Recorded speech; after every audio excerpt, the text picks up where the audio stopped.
A graça e a paz do Senhor Jesus, aqui seu amigo Joaldo Almeida. Entrando para o nosso Momentos de Sabedoria. Extraído do livro do Dr. Mike Murdock, O Desígnio, essa é a lição de número 27. As demais lições estão aqui em nosso canal no YouTube. O tema da lição de hoje é: seu desígnio pode exigir confiança completa e incomum num homem ou numa mulher de Deus. Você terá que confiar em alguém. É verdade que você não pode confiar em qualquer um. Você certamente não pode confiar em todo mundo todos os dias. Mas quando Deus decide abençoá-lo, Ele coloca alguém próximo a você com uma instrução, um encorajamento ou uma advertência que irá influenciar sobremaneira a sua vida. A sua habilidade em confiar na palavra de Deus pode ser a diferença entre o sucesso e o fracasso. A pessoa em quem você confia está decidindo o seu futuro. Deixe-me explicar. Deus usa uma cadeia de autoridade contínua em sua vida. É por isso que o apóstolo Paulo encorajou os filhos a obedecerem seus pais, os empregados a honrarem os seus patrões e os cristãos a honrarem o homem de Deus em suas vidas. Um dos princípios mais poderosos e escondidos como ouro é: crede no Senhor vosso Deus e estareis seguros. Crede nos seus profetas e prosperareis. 2 Crônicas 20:20. A dúvida custa caro. O ceticismo gera as maiores perdas na terra. A incredulidade cria desastres tão rapidamente quanto a fé produz milagres. Milhões de pecadores perdem uma vida incrível em Cristo porque eles se recusam a confiar nas palavras de um homem de Deus.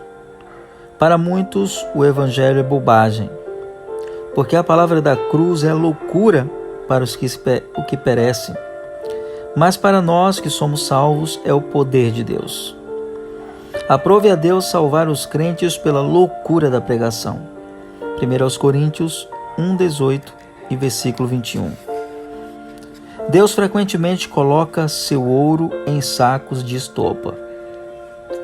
Veja você, o homem que Deus escolheu para usar pode não ser intelectual, articulado ou habilidoso. Ele pode ser ingênuo, inculto e até mesmo esquisito. João Batista não tinha uma aparência muito agradável para os padrões atuais, mas aqueles que aceitavam suas palavras vindas de Deus subiam para novos níveis de poder e mudavam para sempre. O apóstolo Paulo não impressionava a todos. Ele escreveu à igreja de Corinto: E eu, irmãos, quando fui ter convosco, anunciando-vos o testemunho de Deus, não fui com sublimidade de palavras ou de sabedoria. E eu estive convosco em fraqueza, e em temor, e em grande tremor. A minha palavra e a minha pregação não consistia em palavras persuasivas de sabedoria humana, mas em demonstração do Espírito e de poder, para que a vossa fé não se apoiasse em sabedoria dos homens, mas no poder de Deus. 1 Coríntios 2, versículo 1, 1 Coríntios 3, 5. A sua independência financeira pode depender de sua disposição em acreditar em um homem de Deus. A sua provisão financeira pode exigir obediência total a uma instrução de um homem de Deus. Isso aconteceu com a viúva de Sarepta. Ela estava desolada e falida. Seu filho estava morrendo de fome. Ela teria sua última refeição. Elias, o profeta, bateu na porta da sua casa com uma instrução quase inacreditável. A instrução? Dar a ele uma refeição antes mesmo que o filho dela comesse. Veja você, a instrução de um homem de Deus raramente será lógica. Você pode fazer a coisa lógica sem um homem de Deus em sua vida, mas você raramente fará um ato ilógico, a menos que um homem de Deus mexa com sua fé. Em algum lugar, em algum momento, você precisará de um homem de Deus para levá-lo da cova da lógica para o palácio da fé. Um homem de Deus para levá-lo ao lugar que Deus quer te levar. Elias o fez. E Elias lhe disse: não temas, vai e faze conforme a tua palavra. Porém, faze disso primeiro para mim um bolo pequeno e traze-mo para fora. Depois farás para ti e para teu filho, porque assim diz o Senhor, Deus de Israel: a farinha da panela não se acabará e o azeite da botija não faltará, até o dia em que o Senhor dê chuva sobre a terra. 1 Reis 17, versículos 13 e 14. A sua reação ao homem de Deus determina a reação de Deus a você. Isso é muito importante. Quando o homem de Deus lhe dá uma instrução, haverá um julgamento ou uma recompensa produzido por sua obediência. Ele não está dando uma instrução para mostrar a autoridade que ele tem. Ele não está dando uma instrução para obter recursos para si mesmo. A instrução dele é uma saída para a sua crise atual. A instrução dele é a entrada para uma colheita milagrosa. A sua obediência determinará a sua recompensa. A viúva obedeceu. A chave de ouro para seu sucesso é ser sempre obediente a uma instrução de Deus. E foi ela e fez conforme a palavra de Elias, e assim comeu ela e ele e a sua casa muitos dias. Da panela a farinha não se acabou, e da botija o azeite não faltou, conforme a palavra do Senhor que falara pelo ministério de Elias. 1 Reis 17, versículo 15 e 16. Leia 1 Reis 17 cuidadosamente. Você não achará uma única referência provando que a viúva reconheceu ou ouviu a voz de Deus diretamente. O profeta ouviu Deus. Ela ouviu o profeta. Deus falou com o profeta falou com a viúva. A sequência é honrada por Deus. Quando o homem se recusa a aceitar uma instrução de alguém enviado por Deus, ele perde toda a promessa e recompensa que Deus lhe tinha reservado. Quando o Senhor quiser abençoá-lo, ele fará com um homem de Deus sobre a sua vida. Quando Deus quiser parar um julgamento, ele normalmente enviará um homem de Deus com uma advertência. Ele fez isso em Nínive, e veio a palavra do Senhor a Jonas, filho de Amitai, dizendo: levanta-te, vai à grande cidade de Nínive e clama contra ela, porque a sua malícia subiu até mim. Jonas 1, versículos 1 e 2. Mas Jonas foi desobediente. Sua experiência na Universidade das Algas Marinhas é conhecida em todo o mundo. Ele foi engolido por um peixe e a sua desobediência lhe custou caro. Então, quando ele chegou a Nínive, era um homem persuadido. Homens persuadidos são bons em persuasão. Deixe-me dizer o seguinte: milhares de pessoas não têm ideia do que o homem de Deus experimenta antes de dar uma instrução a alguém. Houve muitas noites em minha vida quando a instrução para pessoas veio do Senhor e eu realmente não queria dar. Não era sempre encorajador.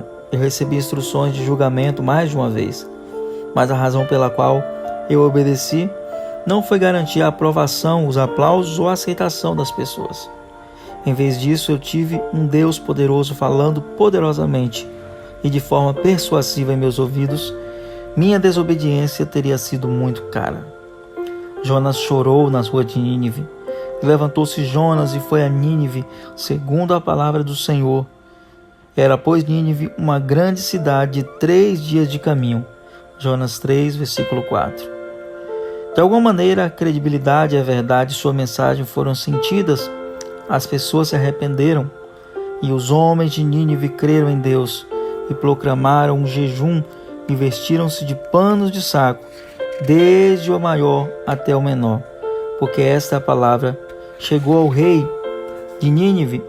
E levantou-se do trono, tirou de si as suas vestes, cobriu-se de pano de saco e assentou-se sobre a cinza e fez uma proclamação que se divulgou em Nínive por mandado do rei e dos seus grandes, dizendo: nem homens, nem animais, nem bois, nem ovelhas provem coisa alguma, nem lhes dê pasto, nem bebam água, mas os homens, os animais estarão cobertos de pano de saco, clamarão fortemente a Deus e se converterão cada um do seu mau caminho e da violência que há nas suas mãos.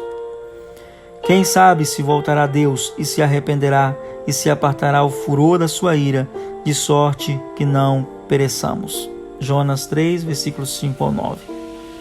Pense sobre isso. O rei chorou e chorou.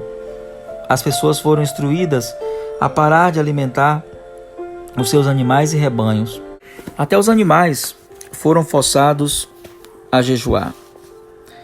Os senadores e líderes do governo ficaram sem comida. Algo sobrenatural acontece quando você decide acreditar em um homem de Deus. Qual foi a recompensa deles por confiarem na palavra de um homem de Deus? E Deus viu as obras deles, como se converteram do seu mau caminho, e Deus se arrependeu do mal que tinha dito que lhes faria, e não fez. Jonas 3,10. Eu tive uma experiência muito incomum que mudou minha vida. Anualmente, promovemos a Conferência Mundial de Sabedoria. Há 2 anos, durante um culto, nessa conferência, um dos meus amigos, um evangelista visitante, veio a mim e disse: eu sinto que Deus falou comigo para receber uma oferta para seu ministério no dia de hoje. Bem, eu irei lhe dizer o que quer que Deus me diga para fazer. Eu respondi. Eu gostei do que ele disse, mas sentia que eu deveria ouvir Deus tanto quanto qualquer pessoa presente. Eu não senti nenhuma orientação de que uma oferta deve ser recebida naquele momento. Alguns minutos depois, outro evangelista me deu uma nota. Nela reiterava que outro irmão se sentia obrigado a receber uma oferta. Ambos sentiam que era a orientação de Deus e queriam que eu desse a ele o microfone. Eu estava agitado. Eu tinha uma agenda já definida para o horário em que as ofertas seriam recebidas. Minha atitude foi: esta é minha conferência. Ninguém irá receber uma oferta a menos que eu aprove e saiba que esse é o desejo de Deus. Esse não é o lugar nem a hora para uma oferta. Eu havia recebido uma oferta naquela manhã e não queria que as pessoas se sentissem incomodadas. Eu não era um novato no ministério. Eu havia subido ao púlpito mais de 16.000 vezes desde o início da minha pregação, aos 8 anos de idade. Falei em minha primeira cruzada com 15 anos de idade. Eu me dediquei integralmente ao evangelismo com 19 anos de idade. Eu já visitei quase 40 países do mundo. Eu estava um pouco chateado porque outro homem de Deus estava me pressionando daquela maneira. Enquanto falava e me preparava para dispensar as pessoas para o almoço, o evangelista veio até mim em frente ao público. Ele estava chorando. Irmão, eu poderia dizer uma palavra? Eu estava frustrado. Aquilo me incomodava profundamente. Eu oro, jejuo e faço todo esforço para ouvir a voz do Espírito Santo. Eu não estava ouvindo nada de Deus. Eu não sentia nada. De alguma forma eu acreditava em meu coração que ele estava fora de controle. Mas ele era um homem de Deus. Eu sabia disso. Seu ministério era comprovado. Sua bênção era óbvia. Ele passou no teste do tempo. Ele vestia a credencial da perseverança. Ele era gentil, calmo e muito persistente. Então lhe deu o microfone de forma relutante. Conforme ele começou a falar, lágrimas corriam pela sua face.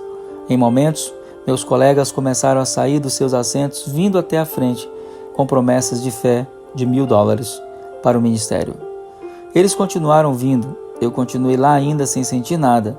Eu não conseguia acreditar. Eu não posso dizer que eu senti alegria, porque eu não senti. Eu nunca senti uma confirmação. Durante todo o tempo, eu não senti o Espírito Santo. A oferta em dinheiro e promessas foi de mais de $100.000 naquele dia. Eu orei: ó Senhor, eu pensei que eu conhecia a sua voz. Eu pensei que eu sabia quando o Senhor falava. Veja você, Deus falou a outro homem algo que ele tinha escondido de mim. Isso me afetou. Eu estava agitado, eu estava embaraçado, eu estava intrigado. Tinha certeza de que foi dessa forma que Eli, o sacerdote, se sentiu quando Deus falou a Samuel, o pequeno garoto, em vez dele, o alto sacerdote. Senti que o horário não era correto. Eu tinha o meu próprio horário. A única razão porque eu tinha finalmente permitido aquilo, foi que realmente sabia que ele era o homem de Deus. O toque de Deus estava sobre ele. Eu não senti nada, eu não tive visões, eu não tive uma revelação. Simplesmente confiei no homem de Deus que meu pai tinha decidido usar naquele dia. Deus conta coisas aos outros que ele não me contará. Isso continua a me irritar, mas eu aprendi uma valiosa lição. Meu sucesso dependerá da minha habilidade em reconhecer um homem de Deus quando estiver em sua presença.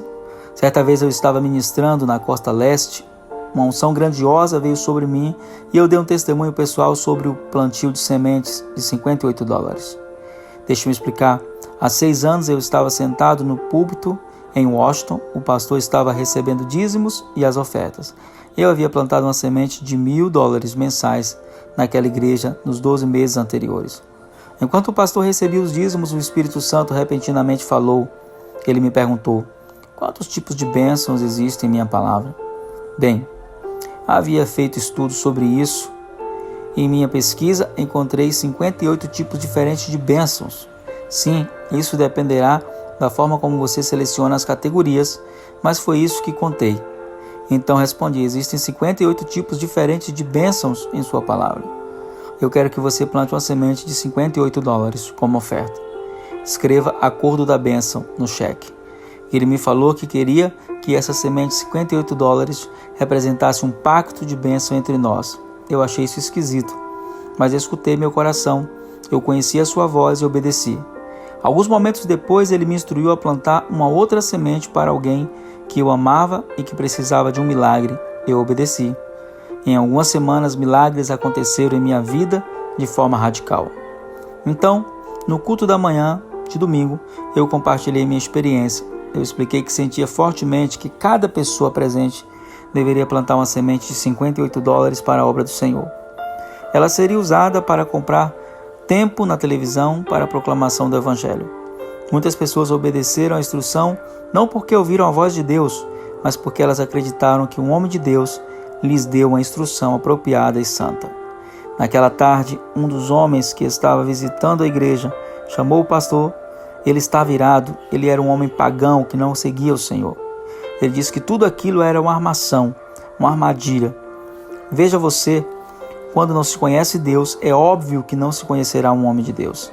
Quando você vive em desobediência diária, é normal continuar em desobediência quando a instrução vem de Deus. Naquele culto, outra pastora visitante assinou um cheque com uma semente de $58. Ela acreditou que o manto do favor divino seria colocado sobre sua vida porque ela obedeceu uma instrução dada por um homem de Deus. Pouco tempo depois, um homem idoso que ela pastoreava faleceu. Quando ele morreu, deixou à igreja 2 casas e 27 acres de terra. As bênçãos do Senhor explodiram em sua vida. Ela obedeceu à instrução de um homem de Deus. Elas não eram lógicas, elas estavam além da compreensão humana. Ela não comprou um milagre, ela tinha obedecido a uma instrução. O homem que criticou perdeu sua colheita. A mulher que obedeceu criou uma colheita. 2 pessoas no mesmo culto, com 2 resultados diferentes. Ouça-me, para abençoá-lo, o Senhor irá ungir um homem ou uma mulher de Deus para dar uma instrução. Pode parecer ilógico, pode parecer ridículo, mas lembra de Naamã? Ele tinha lepra e era um capitão da Síria. Por estar disposto a obedecer às instruções de um profeta, se banhar no Rio Jordão 7 vezes, sua lepra desapareceu. Acontecerá da mesma forma em sua vida. Quando você conhecer alguém que é verdadeiramente um homem ou uma mulher de Deus, esteja disposto a seguir imediatamente a sua instrução. Seu destino é sua decisão. Lembre-se, seu desígnio pode exigir confiança completa e incomum num homem ou numa mulher de Deus. Que Deus em Cristo te abençoe grandemente. Compartilhe esse conteúdo e abençoe outras pessoas. Um beijo no seu coração. Graça e paz.